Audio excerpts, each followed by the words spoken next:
Bonjour Monsieur le représentant. Bonjour, Quel bonheur et plaisir d'avoir un grand coureur enthousiaste sur son plateau. merci de me recevoir. Vous courez aussi pour les enfants. Ah tout à fait, je cours pour les enfants toute la journée même.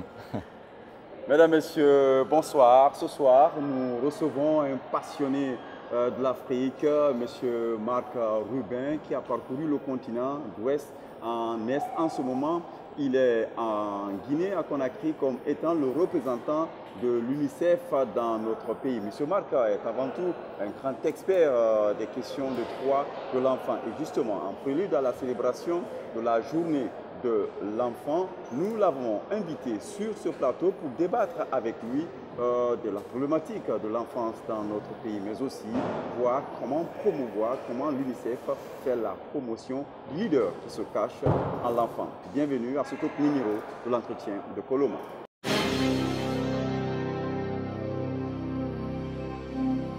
Merci de nous accepter chez vous, Monsieur Marc Rubin, représentant de l'UNICEF dans notre pays. Très heureux vraiment de vous avoir sur ce plateau en prélude à la célébration du 20 novembre qui est la journée de l'enfance. Merci de me recevoir. Plus de 24 ans sur le continent, c'est pratiquement toute une carrière. Qu'est-ce qui justifie cette passion pour l'Afrique et pour l'enfant? Oui, c'est vrai que c'est un parcours qui m'a mené un peu de l'Afrique de l'Est et australe jusqu'à l'Afrique de l'Ouest.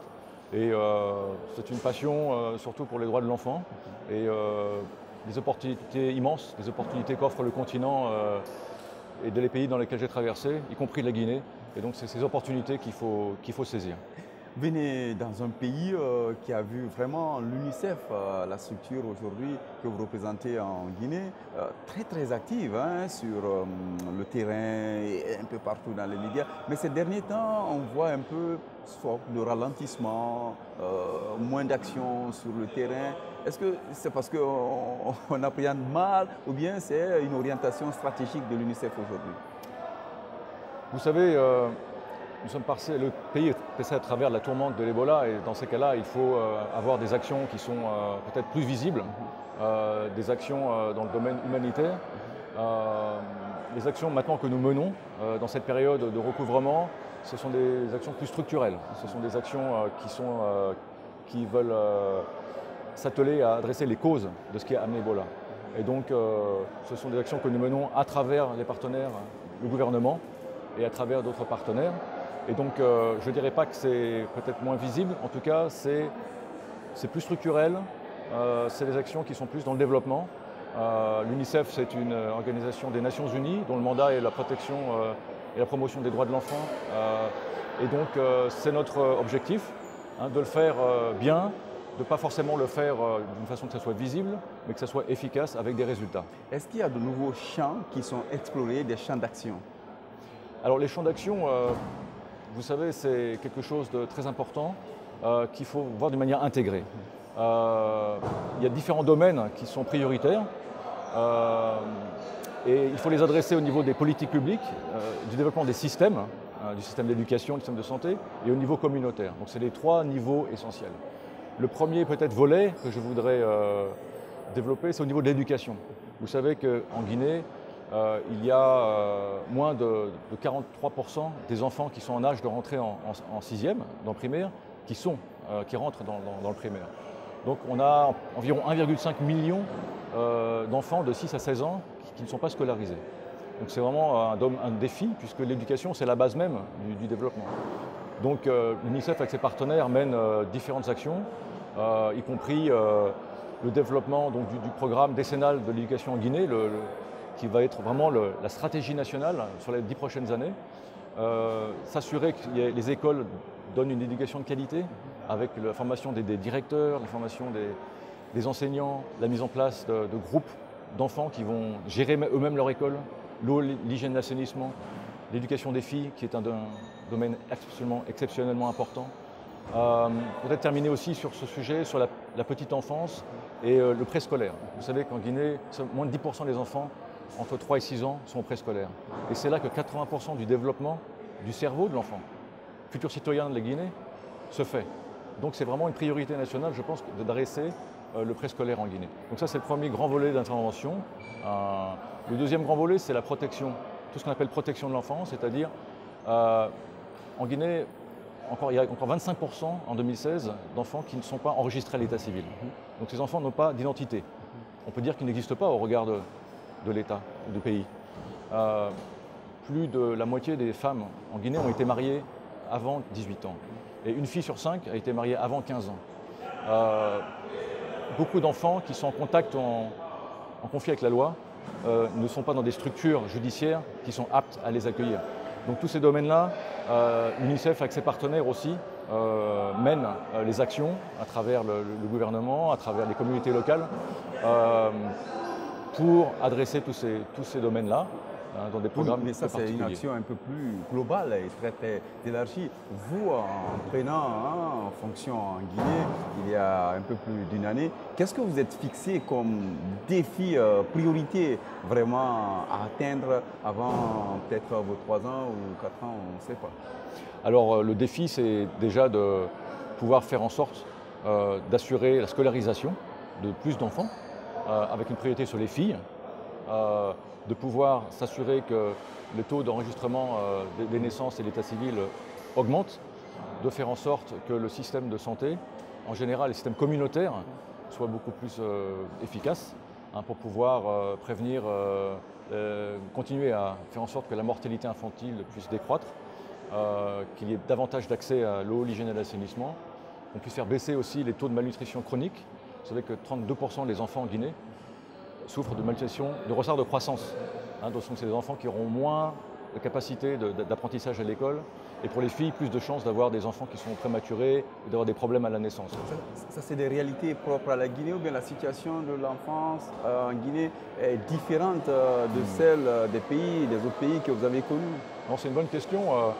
Vous savez, il y a des thématiques qu'on retrouve dans la plupart des pays de la sous-région, qui sont des grandes causes structurelles de la vulnérabilité. Et donc la pauvreté, plus de 55% des citoyens guinéens en fait, vivent en dessous du seuil de pauvreté. La croissance démographique et le problème d'inégalité entre les hommes, les femmes, les filles et les garçons. Donc ce sont des causes structurelles qu'on retrouve dans un grand nombre de pays. Mais chaque pays aussi a ses dynamiques particulières, ces dynamiques qui sont liées à l'environnement politique, social, économique. La Guinée est un pays qui a un énorme potentiel. D'ailleurs, à partir de demain, le groupe consultatif se réunit à Paris pour le financement du plan national de développement économique et social. Et donc, il faut bien prendre conscience que nous demandons à ce que les discussions et les priorités s'axent sur les domaines sociaux. Moins de 0,45% du PIB en Guinée est dédié aux secteurs sociaux, la santé, l'éducation.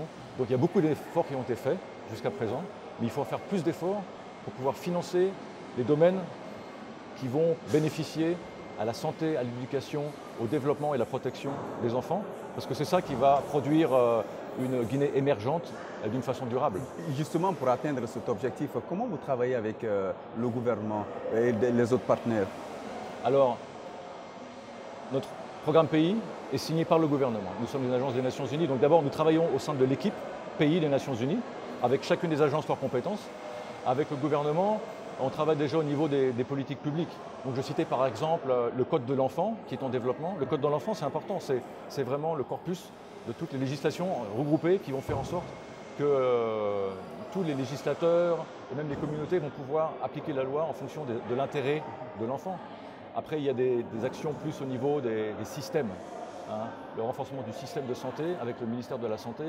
Beaucoup de partenaires sont impliqués et faire en sorte que les gens soient qualifiés, les médicaments soient disponibles et tous les systèmes judiciaires, que ce soit la dynamisation du système judiciaire pour qu'il soit en mesure de pouvoir soutenir des enfants qui sont en contact avec la loi ou qui sont eux-mêmes victimes ou auteurs de forfaits, mais qui aient vraiment une capacité à faire cela.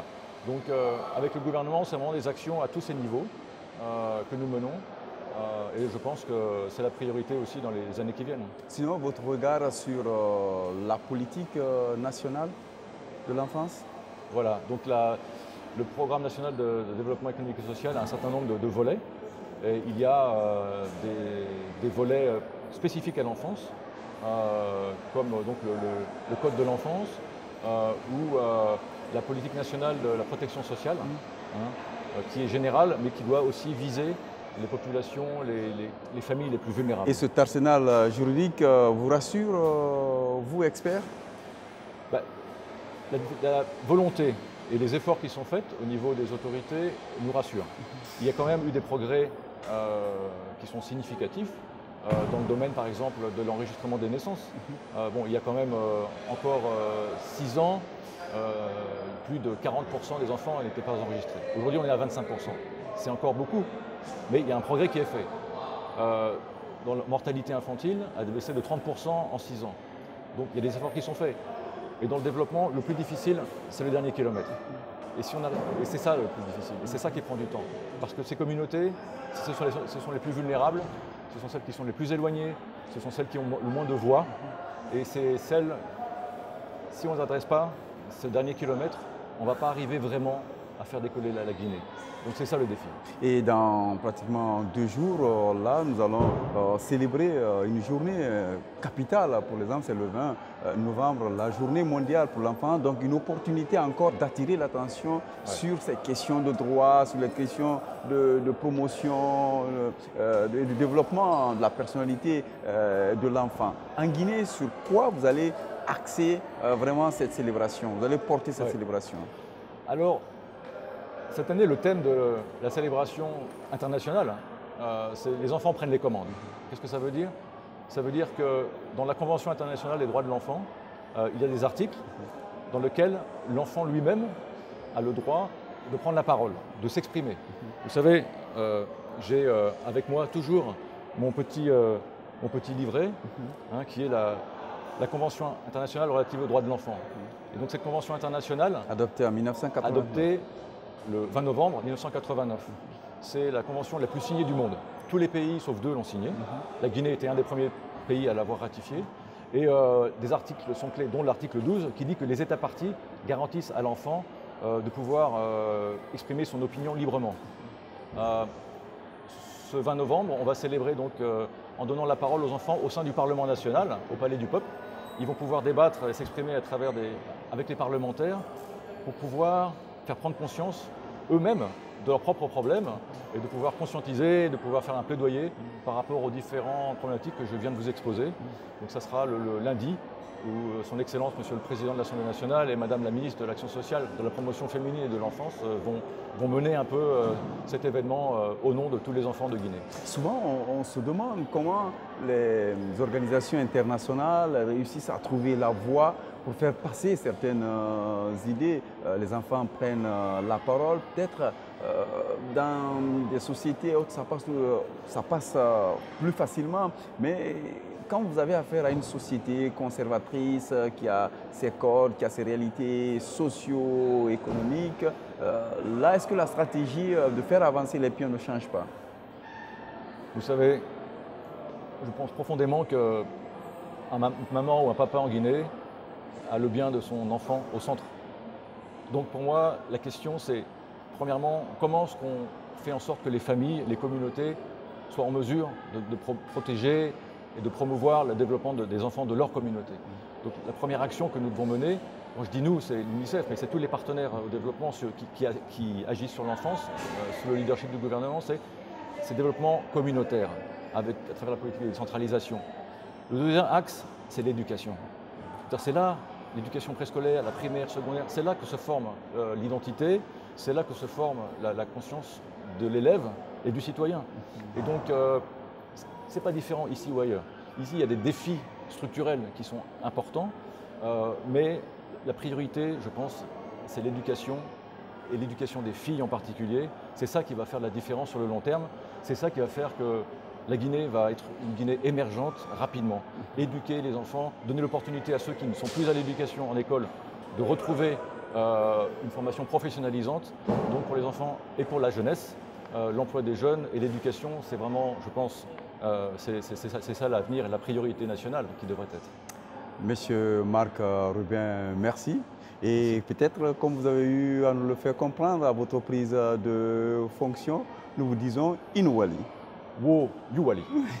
Merci beaucoup à vous, monsieur le représentant de l'UNICEF en Guinée. C'est terminé pour ce numéro de l'entretien de Coloma. Nous vous donnons rendez-vous la semaine prochaine avec un nouvel invité. Merci.